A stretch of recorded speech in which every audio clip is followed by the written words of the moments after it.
Hello and welcome to Owasso City Talk, where we take you through all the events and activities happening in the Owasso community so that you're in the know about what's happening in your hometown.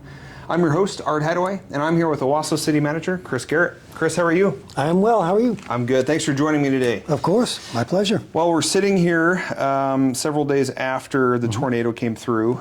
I don't think a lot of people understand or are aware of the behind the scenes of what took place initially that morning. Sure. So let's have you walk us through that. Sure. Well, you know, the tornado came through about 20 minutes to 7 in the morning. So it was about the time that both our police department and our fire departments were changing shifts.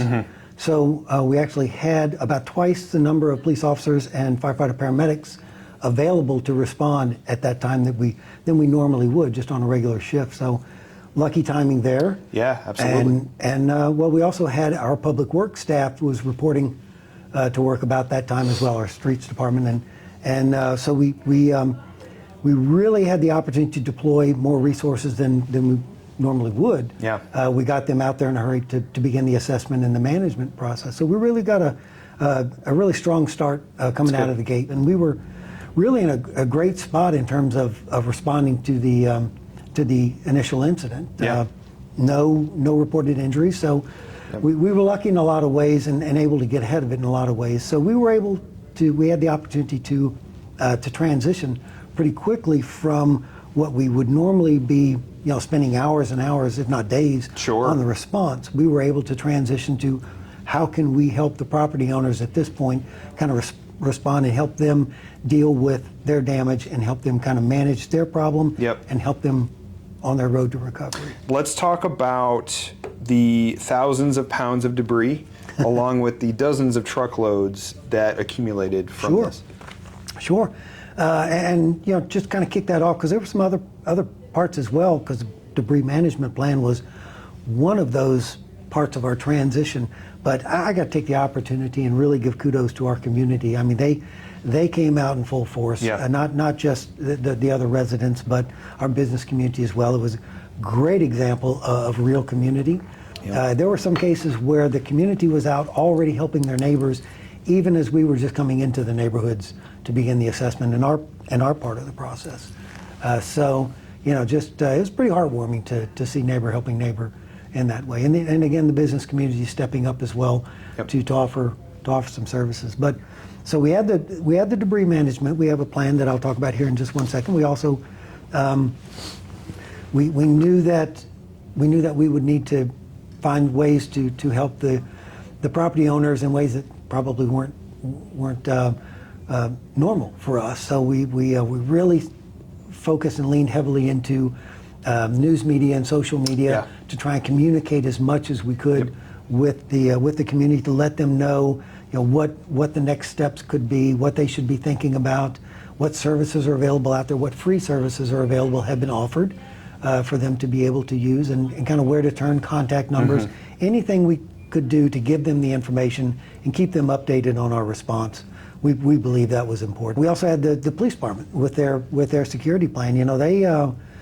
They put a plan in place, implemented a plan that really maintained the security of those neighborhoods that were impacted, not just during the day, but at night. They controlled access to those neighborhoods as well. They had drones up, and they were really intended to just keep those properties safe and secure. Sure. Try to ward off any looting. Yeah. So again, another great idea that they thought about putting in place. We brought in a grappler truck, and their plan was just to go around and sweep through each one of the impacted neighborhoods twice. Okay. And just do curbside pickup of all of the storm debris that was there, and it's a lot of debris. Yeah, absolutely. And that debris is amounted to how much? How many tons? Pounds? I believe that's like 182 tons. Yeah. That of storm debris that we took to the landfill, and on top of that is about 150 truckloads of green waste that we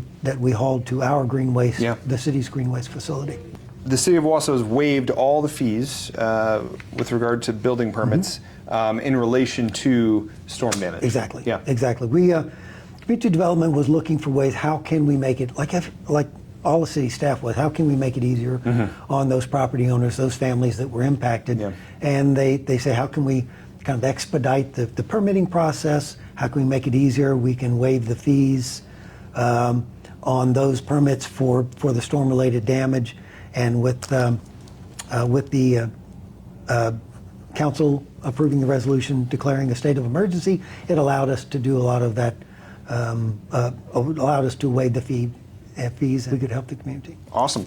You mentioned earlier that there were no injuries, which is just, we're so thankful for that. That's amazing. I think moving forward, it's going to be really imperative to see more storm shelters in place, but also registered with the city. I think we had nearly 150 that have registered since the storm here in Owasso, which is fantastic. Well, it is. You know, sometimes the storm kind of wakes us up a little bit, and some of us have been putting it off. It's easy to do. You just say, I'll do that one day. Yeah. Others don't actually realize there's a list of shelters. That is one of the response components that we look at as we go and we check all the shelters to make sure that people aren't trapped in the shelter from the debris or from the damage. So, hard to say whether the storm prompted them to do it. We did put a social media post out on registering storm shelters, so that may have prompted some people to do it as well. But whatever it took, we're getting the list, a more accurate list, so it'll help us in the future.